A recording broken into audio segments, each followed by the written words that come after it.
Thank you very much. So, of course, I went home after having this invitation to do one of the Dead Poet readings, being very complimented, and pulled out all the usual books, you know, my Auden, my Plath, many authors who I'm sure you've read. But frankly, over the weekend, and with it being the anniversary of John Lennon's death, I personally think that some of John's written word is poetic. And so I decided to change topics. And so my thesis this evening is From Lyricism to Poetics, a reconsideration of the words, the written words of John Winston Lennon. I personally felt a little defensive when I made that switch, because I'm sure many of you don't necessarily consider John to be a poet, and didn't in fact publish any poetry in his life, but of course he published many written songs. And he did write a comedic work called Spaniard in the Works, which he actually won an award for, which he was surprised about. But I thought what I would do is tell you a little bit about John. I have a little bit of a working proxy for a definition of the poetic, which I hope you'll accept. And of course, I'll read to you some of his written words, edited slightly as our friend Paul would do. So they will sound, I hope, a bit fresh and not literally be exactly what was sung in the songs, and you'll have the opportunity to consider them more as a piece of written work. In terms of not being defensive and all of the concerns about John's egotism and the success of being a Beatle, you may know that John actually was very matter-of-fact about certain things, and maybe that comes from being raised in Liverpool. But after the fact, after the Beatles' success, referring to the Beatles' success, he said, "We were just a rock band who made it very, very big." Doesn't sound particularly big-headed to me. John made a number of comments about being a Beatle and their success, which again doesn't lead me to conclude that he was as pretentious as some people might have thought. In referring to the Beatles, he referred to them as performing fleas, as bit players in their own movies, and he's on record as considering most of his work and their work as being abysmal. I do think he took back that last comment, because apparently George Martin was a bit offended after all that hard work and all of those #1 records.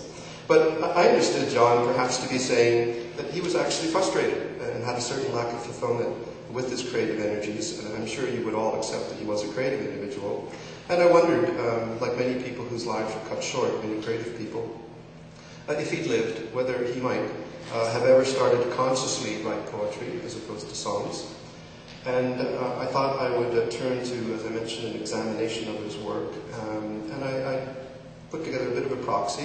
I thought, well, let's consider first of all whether we think he was a writer. That might be self-evident. Whether he was creative, and whether any attributes of his lyrics do stand alone as poetic, as written words. And I guess fundamentally, I'm really asking, do any of his lyrics stand on their own feet as poetry? I'm sure many of you, like me, have read many books of poetry, many books about poets, many books about writing poetry, many books about the devices of poetry and poetic technique. I certainly find some similarities and things you can synthesize in those books. One of the things that comes across typically is the idea that the individual, as a creative individual, has some sense of their own creativity. They have some sense of the place they go to from which they are, in fact, creative. And from memory, I remember a very early Beatles song in which John wrote, "There's a place where I can go when I feel low, when I feel blue, and it's my mind." Not the most poetic of things, but I thought, oh, even at a young age, John was aware of his creativity, and this is something that he would always kind of fall back on in his life when he had challenges. I personally think that John's written words perhaps are an invitation for us to be in his inner world. I think when you consider that John was writing, kind of at the height of rock and roll and a lot of the maybe disparaging things one might say about pop music, I actually think quite often John was being quite transparent in many of his lyrics, and that was atypical. And I think that John's inner world may perhaps be the beginning of a challenge for us to consider, when does the lyrical become poetic? You may know in the visual arts there's a concept of found art, in which a visual artist literally finds something, an asset, a physical asset, and through their creativity creates a new piece of visual art from it. To me, that's a bit of a proxy for your creativeness. There's parallels, I believe, in the written word, where I think we all, as people who strive, I think, to be original would be concerned about being a derivative or perhaps copying somebody else's work. And yet we have this influx of things from which we could write about at any point in time. John, I think, certainly demonstrated capacity in this regard. You may know that A Day in the Life, one of the Beatles and one of John's most successful works, was actually written from a newspaper article that John had read, and was literally about a man from the family whose parents were in the House of Parliament who died in a car accident. So I think John demonstrated capacity here to find things and be creative with them and do that with the written word.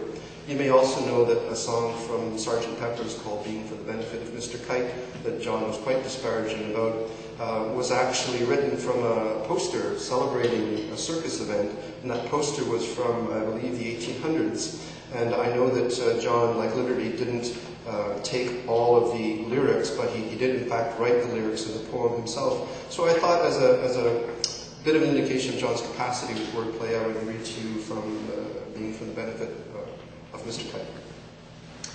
For the benefit of Mr. Kite, there will be a show tonight on trampoline. The Hendersons will all be there, late of Pablo Franca's fair. What a scene. Over men and horses, hoops and garters, lastly through a hogshead of real fire. In this way, Mr. K well challenged the world. Celebrated Mr. K performs his feat on Saturday at Bishopsgate. The Hendersons will dance and sing as Mr. Kite flies through the wind. Ring, don't be late. Mrs. K and H assure the public their production will be second to none, and of course, Henry the Horse dances the waltz. The band begins at 10 to 6 when Mr. K performs his tricks without a sound. And Mr. H will demonstrate 10 somersaults he'll undertake on solid ground. Having been some days in preparation, a splendid time is guaranteed for all. And tonight, Mr. Kite is topping the bill.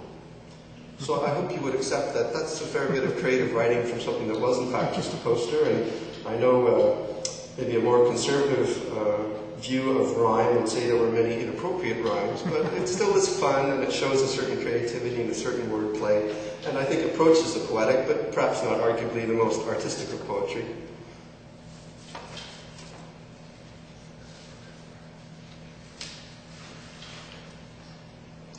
I think it's evident that John loved wordplay, humor, juxtaposition, imagery, both natural and surreal.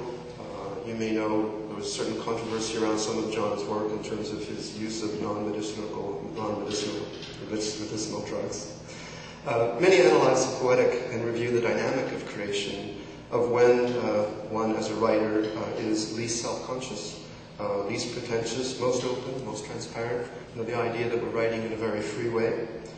John awoke early one morning and immediately wrote arguably his most Lennon-esque and poetic work, Across the Universe. And apparently, like, he literally woke up, picked up a pen, and wrote most of Across the Universe, which I personally think is very poetic, so I'll read it for you, and I hope you appreciate it.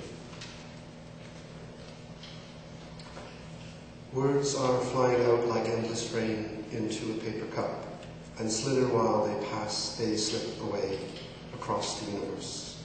Pools of sorrow, waves of joy, are drifting through my open mind, possessing and caressing me. Images of broken light which dance before me like a million eyes that call me on and on across the universe. Thoughts meander like a restless wind inside a letterbox. They tumble blindly as they make their way across the universe. Sounds of laughter, shades of earth are ringing through my open views, inciting and inviting me. Limitless, undying love which shines around me like a million suns. It calls me on and on across the universe.